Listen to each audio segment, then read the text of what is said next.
और विचारोपरांत इस पर कार्रवाई होगा और हिंदुओं का शमशान और मंदिर का भी घेराबंदी होगा। बीजेपी तो इसी पर राजनीति कर रहे हैं भाई, दूसरा तो है नहीं। मंदिर, मस्जिद, कब्रिस्तान, पाकिस्तान, यही तो है। के अंदर कब्रिस्तान के साथ अब शमशान की घेराबंदी का मुद्दा जब बीजेपी के विधायकों ने उठाया तो सदन के अंदर सत्ता और विपक्ष एक साथ खड़े हो गए।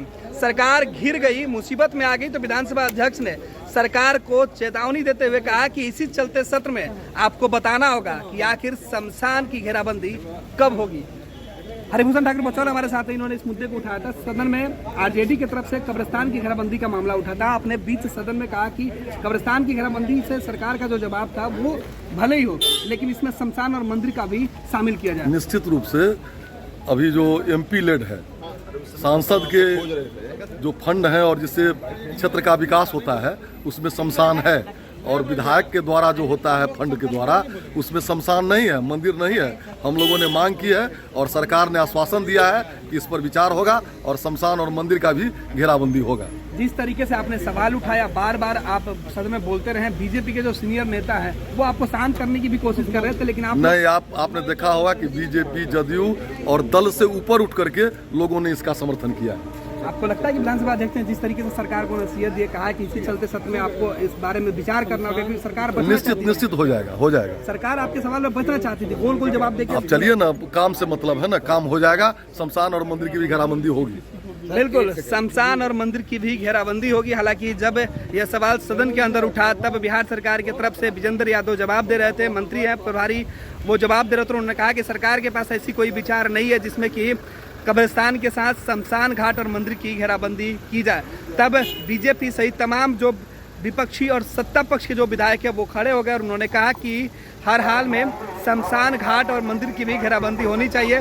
जिसके बाद विधानसभा अध्यक्ष ने सरकार को सीधे तौर पे चेतावनी देते हुए कहा कि सरकार इस पर विचार करे, सरकार की मंशा क्या है वो चलते सत्र में बताने की कोशिश करे कि आखिर सरकार कब तक इच्छा रखती है, क्योंकि तमाम जो सत्ता और विपक्ष के सदस्य उनकी इच्छा है कि सरकार शमशान घाट और मंदिरों की घेराबंदी के बारे में भी विचार करे। आपको बता दें कि बिहार सरकार के मंत्री विजेंद्र यादव ने शमशान घाट के घेराबंदी के सवाल पर कहा कि जो शमशान घाट है वो चिन्हित नहीं है। कई जगहों पर ऐसे हैं कि लोग अपने घर या अपने ही जमीन के आसपास जो अंतिम संस्कार है वो कर देते हैं। ऐसे में किसी शमशान की घेराबंदी किस प्रकार से की जाए। लेकिन सदन के अंदर हंगामा इस कदर से बरपा, तमाम जो सत्ता और विपक्ष के विधायक थे वो अपने अपने सीट पर खड़े होकर लगातार सरकार के इस जवाब पर हंगामा करने लगे।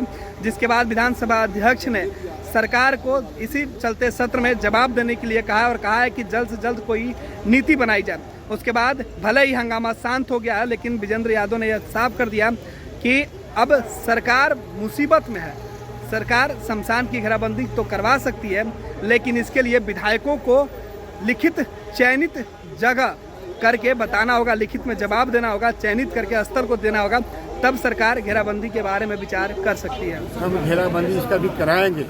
इसकी वजह यह है कि पहले से भी शमशान घाट की घेराबंदी होती थी, मगर हुआ कि तमाम जितना भी है शमशान घाट है या फिर मंदिर की घेराबंदी है उसका भी घेराबंदी की चार दीवारी है उसको घेराबंदी कराया गया। तो हम लोगों ने कहा कि इसमें हम लोग को कोई इतराज नहीं है, सरकार नीति बनाए और घेराबंदी कराए।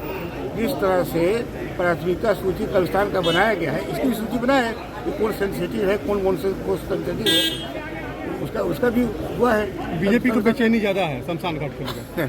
बीजेपी को तो चूंकि इसी पर राजनीति कर रहे हैं, बीजेपी तो इसी पर राजनीति कर रहे हैं भाई, दूसरा तो है नहीं। मंदिर, मस्जिद, कब्रिस्तान, पाकिस्तान, यही तो है इनका, कोई दूसरा तो है नहीं। किसी को कोई एतराज नहीं है मंदिर की भी घेराबंदी हो और घेराबंदी हो, सरकार नीति बनाए। मंदिर दोनों का मैंने मुद्दा उठाया। इसी देश में एमपी फंड से श्मशान को घेराया जा सकता है और शमशान के घेराने के लिए 5 से 10 एमएलए फंड में हम लोग शमशान घेराबंदी करवाते थे। लेकिन जब से मुख्यमंत्री क्षेत्रीय विकास निधि बना उसमें से शमशान को छाट दिया गया। और कब्रिस्तान के बारे में जब प्रश्न आया, और इससे 2 रोज पहले मेरा भी प्रश्न था जिसका भी उत्तर ढंग से नहीं दिया गया था, तो मैंने पुरजोर ढंग से कहा कि जो भी पुराने मंदिर हैं और शमशान हैं उसको भी मुख्यमंत्री क्षेत्रीय विकास निधि से घेरवाया जाए। क्या मिला जवाब? विचार करेगी सरकार, गिरवाया जाएगा। अध्यक्ष जी ने कहा कि पास उस मुद्दे को ले लिए हैं और विचारोपरांत इस पर कार्रवाई होगा और हिंदुओं का शमशान और मंदिर का भी घेराबंदी होगा। लोग यहाँ दिल्ली बंबई में घर पर घर खरीदते जा रहे हैं और एक ये साहब है कि अपना घर बेच दिए। वाह, रिटायरमेंट का पूरा पैसा लगा दिए थे दिल्ली में घर लेने के लिए। अरे बाबूजी, तो अपना एक नया घर खरीद भी तो रहे हैं ना। नया घर खरीद रहे हैं? कहाँ? पूर्णिया में। पूर्णिया में? हाँ। अरे बाबूजी, दिल्ली बंबई में घर खरीदना अच्छी बात है, लेकिन अपने घर पे घर खरीदना बड़ी बात है। देखिए, पूर्णिया में पनोरमा सिटी और पनोरमा हाइट दोनों जगह का ऑप्शन उपलब्ध है। देखिए और बुक कराइए। मतलब अपने शहर में अपना घर? जी बिल्कुल। अब कीजिए घर वापसी पूर्णिया के पैनोरमा सिटी और पैनोरमा हाइट में। पैनोरमा सिटी और पैनोरमा हाइट, आपके शहर में आपका अपना घर।